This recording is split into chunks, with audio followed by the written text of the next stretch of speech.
Explore the unofficial world of DPRK-inspired apparel at NK News Shop.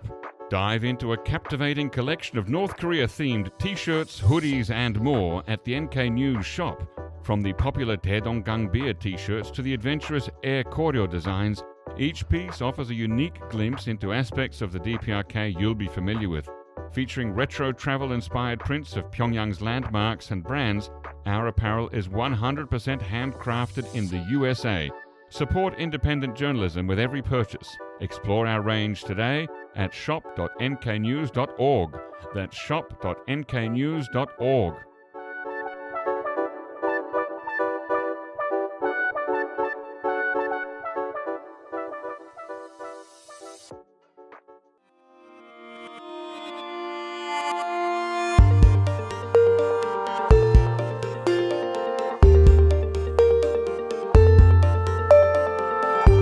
Hello listeners and welcome to the NK News podcast. I'm your host, Jacco Zwetsloot, and this episode is recorded in the NK News studio on Tuesday the 8th of July 2025, and today I'm joined in the studio by Anton Sokolin. Anton, welcome back on the show. Hey Jacco, how are you?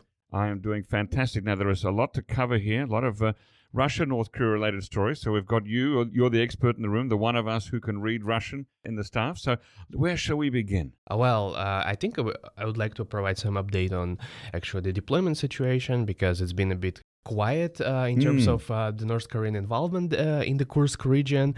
So far, we haven't heard any news of any new clashes between North Korean units and, for example, Ukrainian units since the moment Russia claimed that it successfully repelled the Ukrainian incursion. So, but nevertheless, there is still some developments that I think it would be nice to cover.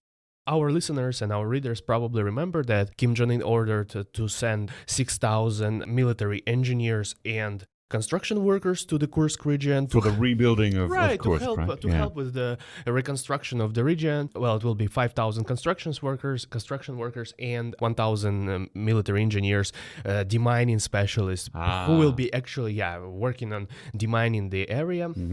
That's important and risky. It is very important and risky.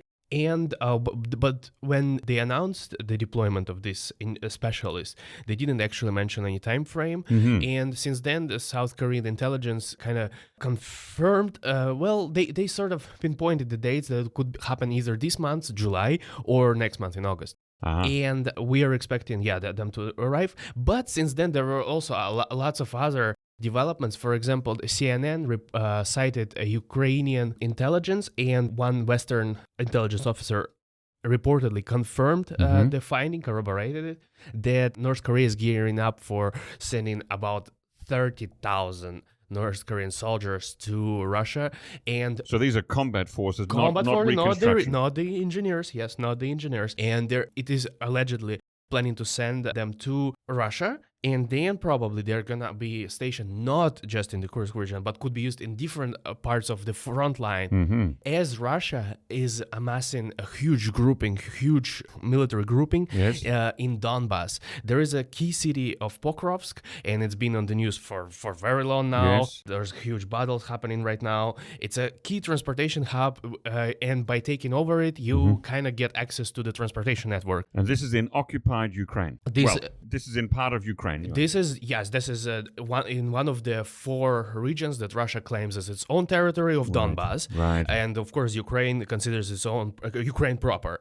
And aiding basically 30,000 people could be a significant boost, because you free up resources in one part of the front line, you can rearrange them, you can redeploy them to different parts.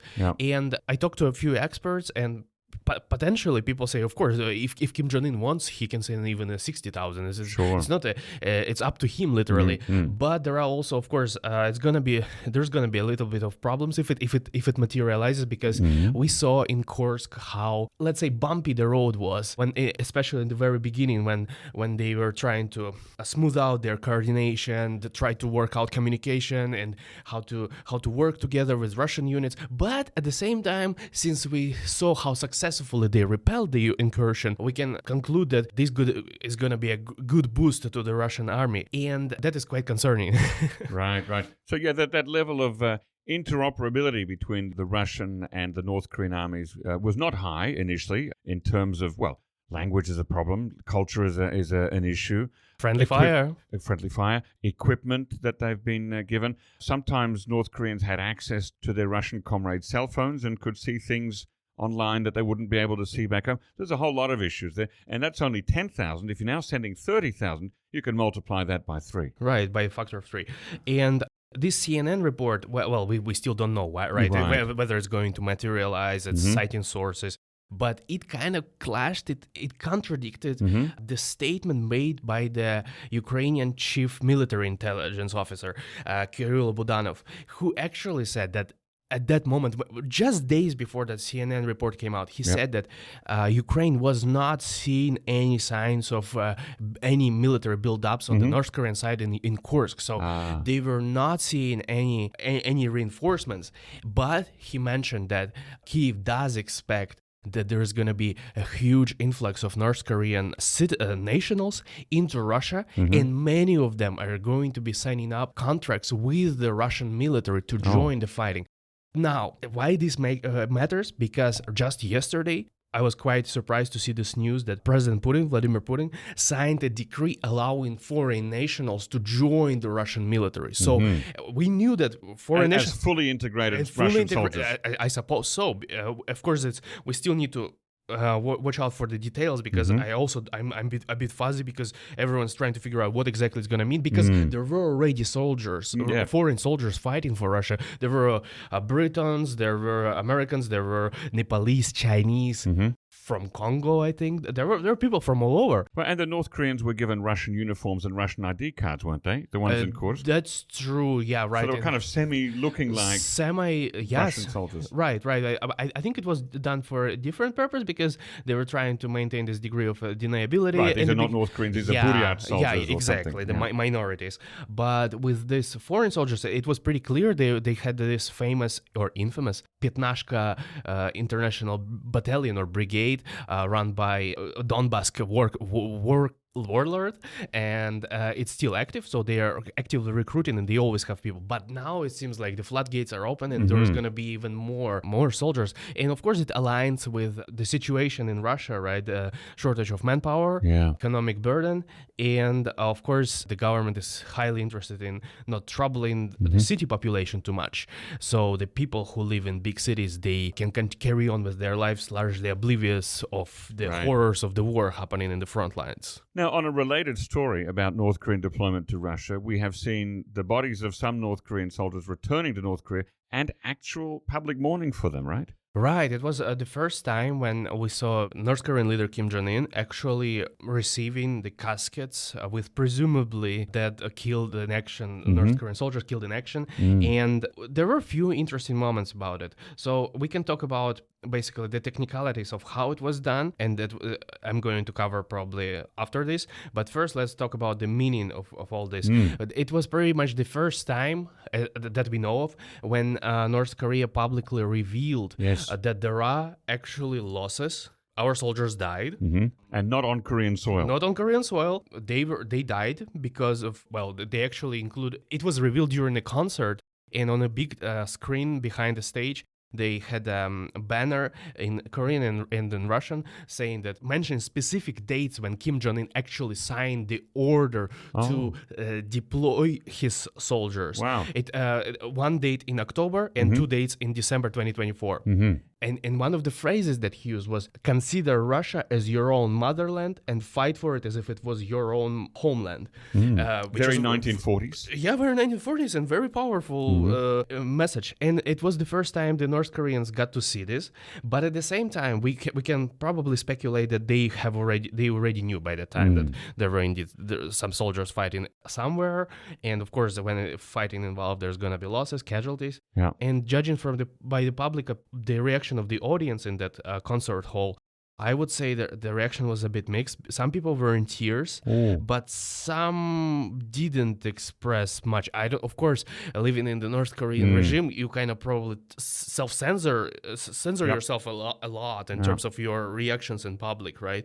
But I was expecting a bit more shocking reaction, especially when they were showing these letters that North Korean soldiers wrote right before dying, and the letters were covered in blood.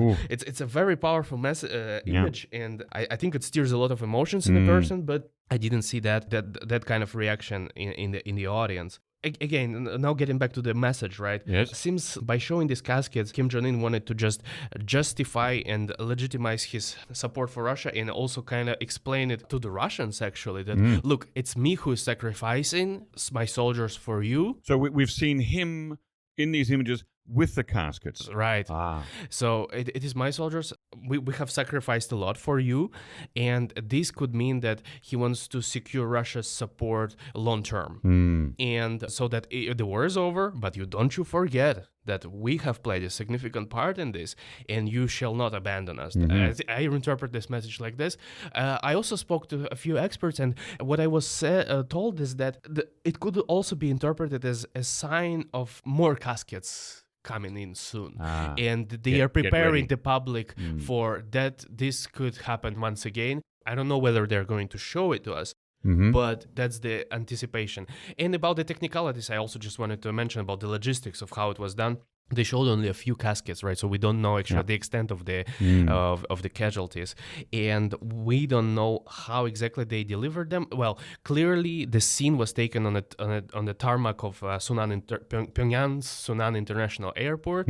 There was a view of the terminal a bit, but we couldn't see how many planes there were and what kind of planes delivered it.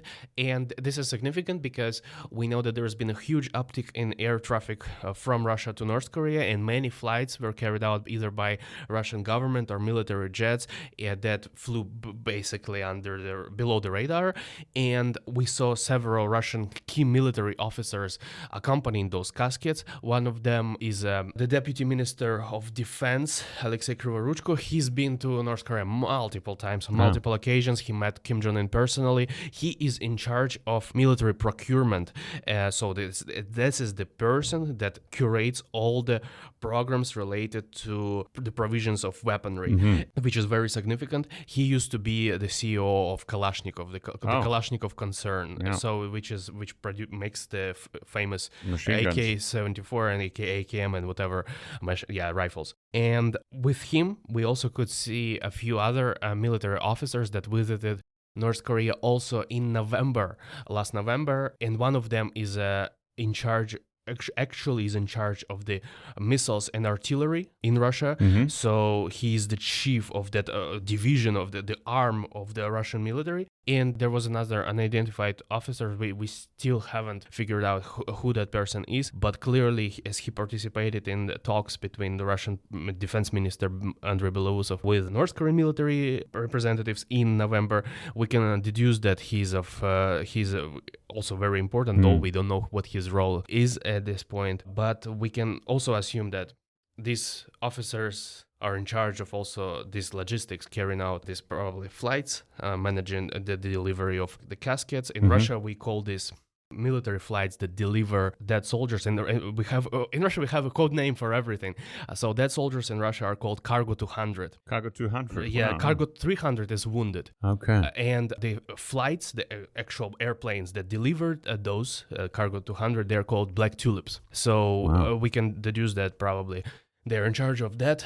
And well, since every country tries to kind of obscure or hide this sort of information related to casualties, it's pretty much everywhere the same. It's a very sensitive topic. Now, Anton, it's interesting, when we first talked about the North Korean deployment to Russia, more than 6 months ago, late last year, there were questions about what will be the reaction back home, how will North Korean people react to their soldiers fighting and being wounded and perhaps dying on a foreign battlefield. And it seemed like a bit of a risk for Kim Jong Un to take. And now we have Kim Jong Un publicly mourning over soldiers who have died and have come back in caskets. And there may be more, as you point out. It does make me wonder, to what extent that risk is real and whether there's any dissent among people back in North Korea. Of course, we haven't heard anything yet, but, communication is very difficult and there's always a bit of a lag there. So we may find out in months or years that there has been some dissent. What are your thoughts on this? Indeed, I think you're right to point it out. And the risk of dissent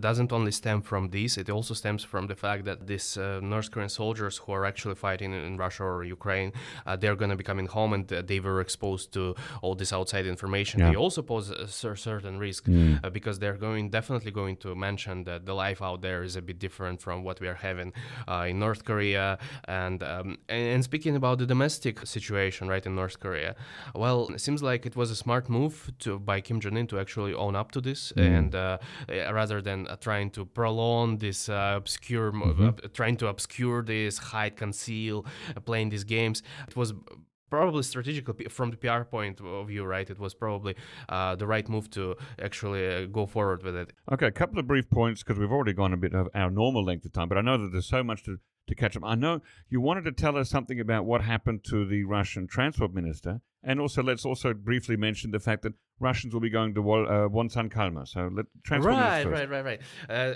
That's something more of cheerful than just the caskets and stuff. Yes. Well, cheerful. Huh. Okay. Gallows humor. Well, okay. So the Russian transportation minister, as you are all aware, Russia and North Korea started building this car bridge across the Tuman River or Tuman River.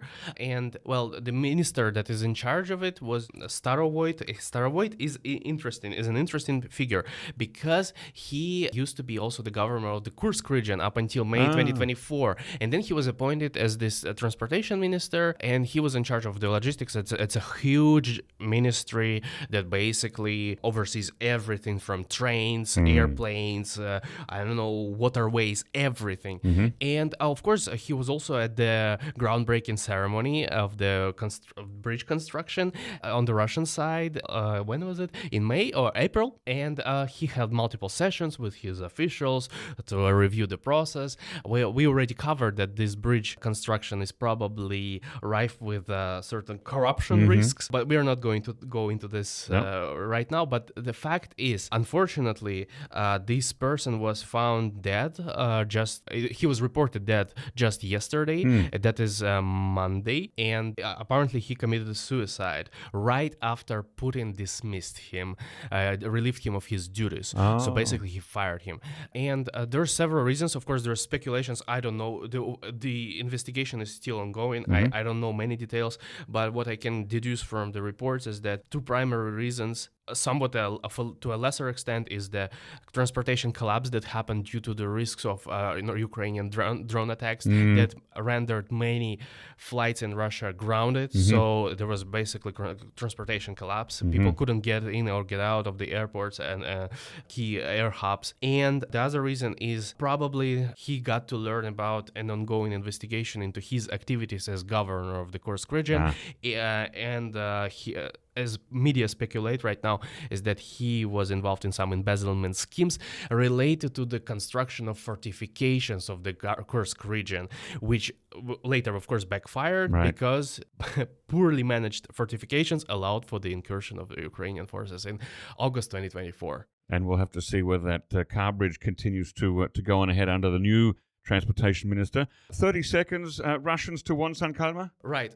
Just yesterday, the first group departed for North Korea. They are not in Wonsan-Kalma yet. They are spending a night or two in Pyongyang because this itinerary includes several spots. And yes, they are going to be the first international guests to visit the gigantic 5-kilometer long beach resort with multiple hotels, many of them still remaining unopened. Yeah, Colin Twirko did a great report on that, looking at the map that's been released to show which buildings are not mentioned. You'll find it on nknews.org. And we look forward to Anton curating and digging up some of the best Russian social media from Wonsan-Kalma once that goes up. So keep watching nknews.org. Anton, thanks very much for coming on the show. Thank you for having me.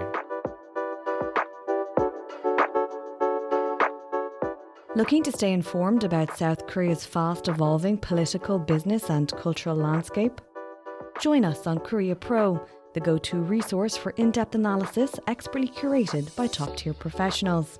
And now you can pick the membership level that best suits your needs, thanks to our new subscription packages. Starting at just $199 annually, you can access daily analysis and our weekly podcast. Or try our premium membership package, which offers additional perks such as executive briefings, monthly reports and forecasts, networking receptions and event opportunities, as well as much, much more. To find the best fit for you, just head to signup.koreapro.org. and become a member today. Ladies and gentlemen, that brings us to the end of our podcast episode for today. Our thanks go to Brian Betts and Alana Hill for facilitating this episode, and to our post-recording producer genius Gabby Magnuson, who cuts out all the extraneous noises, awkward silences, bodily functions, and fixes the audio levels. Thank you, and listen again next time.